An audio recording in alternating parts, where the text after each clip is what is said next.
Hey hi so while sipping my coffee मैं ना IPOs के बारे में सोच रहा था। Welcome to our new series learn with Upstox.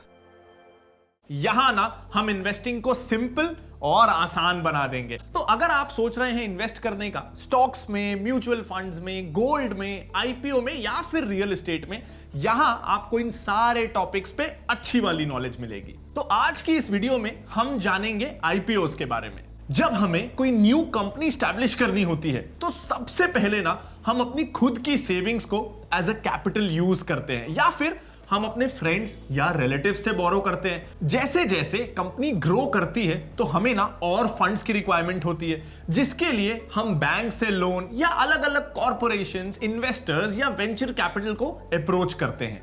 But इसके बाद भी जब हमारे फंड्स एग्जॉस्ट हो जाते हैं और हमें एडिशनल फंड्स की रिक्वायरमेंट होती है बिजनेस को एक्सपैंड करने के लिए, तो हम अल्टीमेटली जनरल पब्लिक से कैपिटल रेज करते हैं। तो सबसे पहले हम समझते हैं कि आईपीओ यानी इनिशियल पब्लिक ऑफर ये होता क्या है।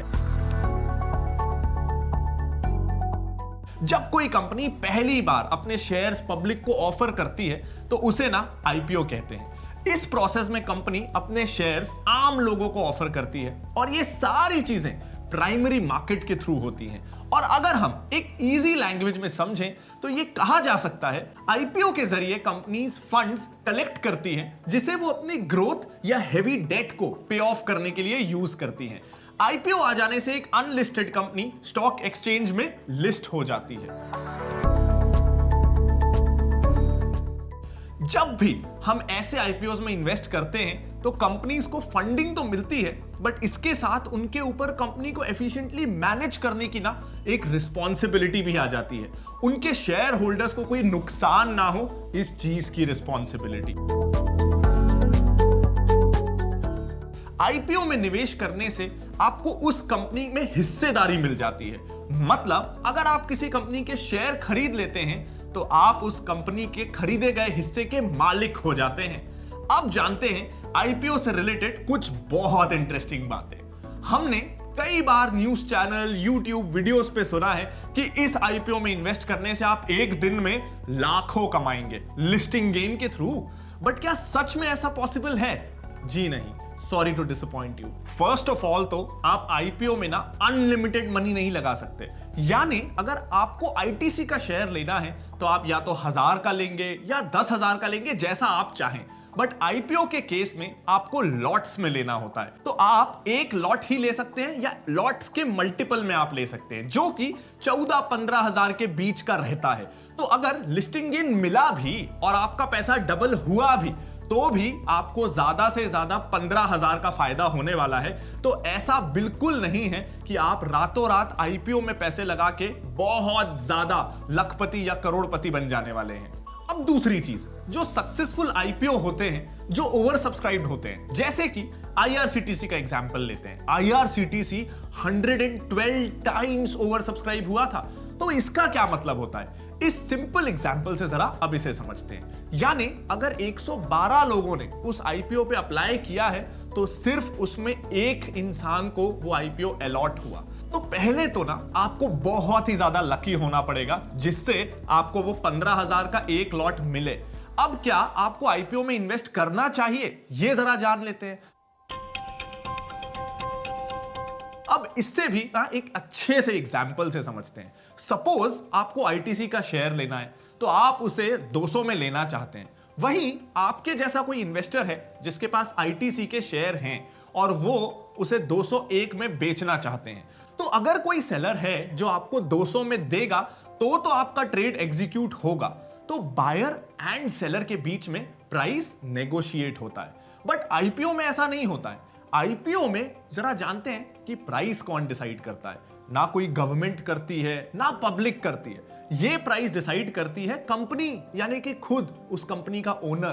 तो आप इसे एक सिंपल एग्जांपल से समझिए कि सपोज एक जमीन का मालिक है जो उस जमीन को बेचना चाहता है। तो वो क्या चाहेगा कि उसे उसकी जमीन के ज्यादा से ज्यादा पैसे मिले, ना कि कम।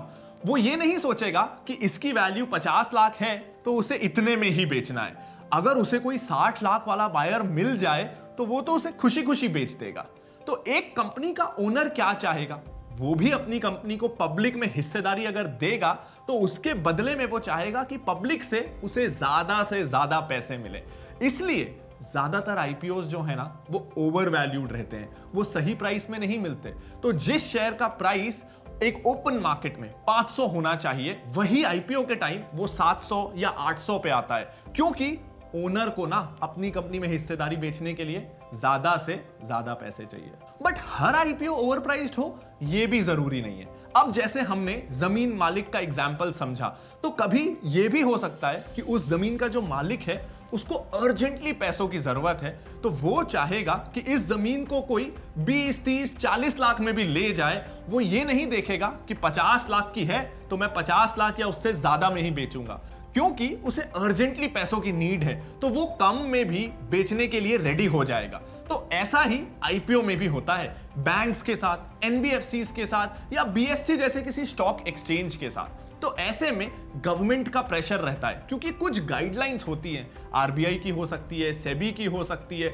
जिससे बैंक्स, एनबीएफसी वगैरह को जल्दी जल्दी लिस्ट होना रहता है। अगर ये आईपीओ नहीं लाए सही टाइम पीरियड पे तो इन पे ना पेनल्टीज भी लगती हैं, और इसके साथ ही उन्हें फुल्ली सब्सक्राइब्ड भी होना पड़ता है। उन पे ये प्रेशर रहता है कि उनको अपना आईपीओ पूरा पूरा सब्सक्राइब कराना है। तो अगर ऐसी कंपनीज ने प्राइस ज्यादा रखा और लोगों ने अप्लाई नहीं किया और वो आईपीओ फुल्ली सब्सक्राइब ना हुआ ना, तो बहुत बड़ी प्रॉब्लम हो जाती है। तो क्योंकि ये अपनी मर्जी से तो आईपीओ ला नहीं रहे, गवर्नमेंट रूल्स या गवर्नमेंट के दबाव में आईपीओ इनको लाना पड़ रहा है, इसलिए ये फोर्स्ड आईपीओज होते हैं। तो ये फोर्स्ड आईपीओज ना जनरली फेयरली वैल्यूड होते हैं। तो इस टाइप के आईपीओ में इन्वेस्ट करना एक अच्छा आइडिया हो सकता है। जनरली जब हम लिस्टेड कंपनीज के शेयर परचेस करते हैं तो प्राइस बायर और सेलर के थ्रू डिसाइड किया जाता है, but in case of N IPO price company के ओनर के थ्रू डिसाइड की जाती है।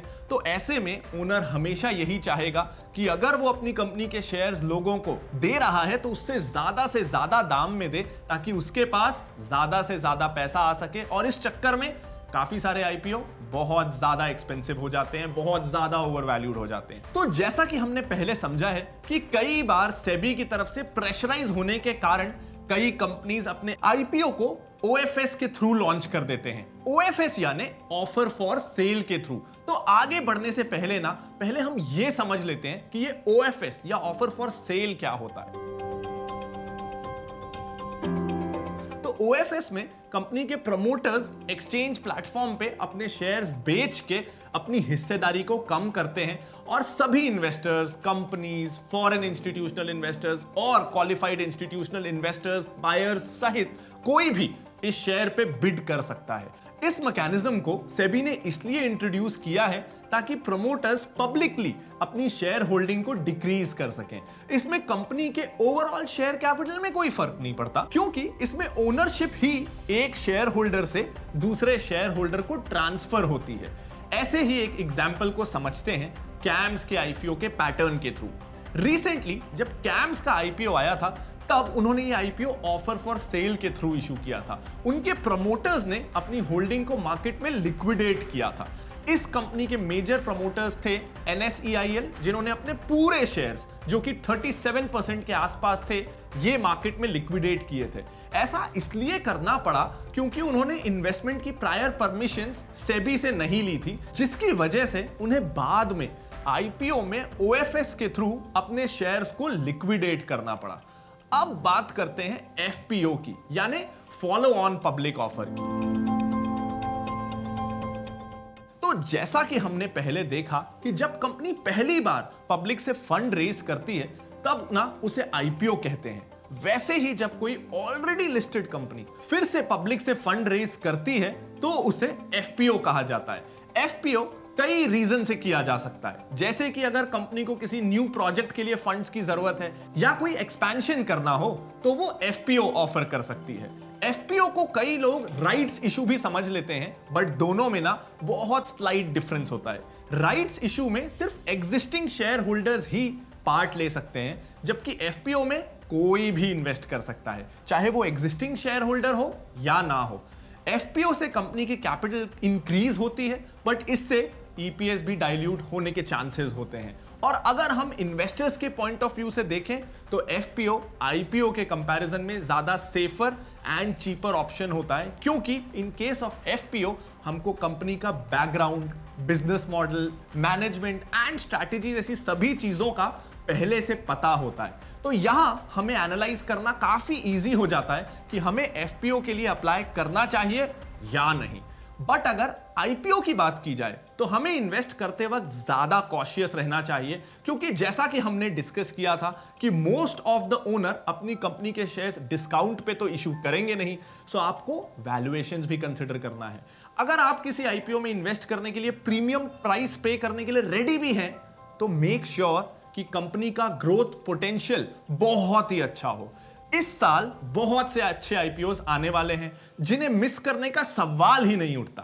तो अगर आप भी आईपीओ में अप्लाई करना चाहते हैं तो आप अपस्टॉक्स में बहुत ही सिंपल प्रोसीजर के थ्रू आईपीओ के लिए अप्लाई कर सकते हैं। सबसे पहले ना स्टेप 1, आपको इस लिंक पे जाना है जो अब आपके स्क्रीन पे दिख रहा होगा, और ये लिंक आपको इस वीडियो के डिस्क्रिप्शन में भी मिल जाएगा, जो है invest.upstocks.com/IPO। स्टेप 2, अब आपको जिस भी आईपीओ में अप्लाई करना है वो आप चूज कर सकते हैं और आपको डिटेल टैब पे क्लिक करना है। इसके बाद जैसे ही आप ये लिंक ओपन करेंगे, आपको इसमें अपना यूजर आईडी और पैन कार्ड की डिटेल्स फिल करनी होंगी, जिससे आप लॉग इन कर पाएंगे। नेक्स्ट स्टेप है कि आपको अपना बर्थ ईयर एंटर करना रहेगा ताकि वेरिफिकेशन हो सके। इसके बाद आपको समरी पेज पे स्क्रॉल करना है और नीचे आपको प्लेस बिड का एक ऑप्शन मिलेगा। अब यहां आपको अपनी यूपीआई आईडी एंटर करनी होगी। उसके बाद अगर आप एग्जिस्टिंग शेयर होल्डर हैं तो आप शेयर होल्डर चूज करेंगे, अगर नहीं तो आप इंडिविजुअल शेयर होल्डर चूज करेंगे। देन आप कंटिन्यू पे क्लिक करिए।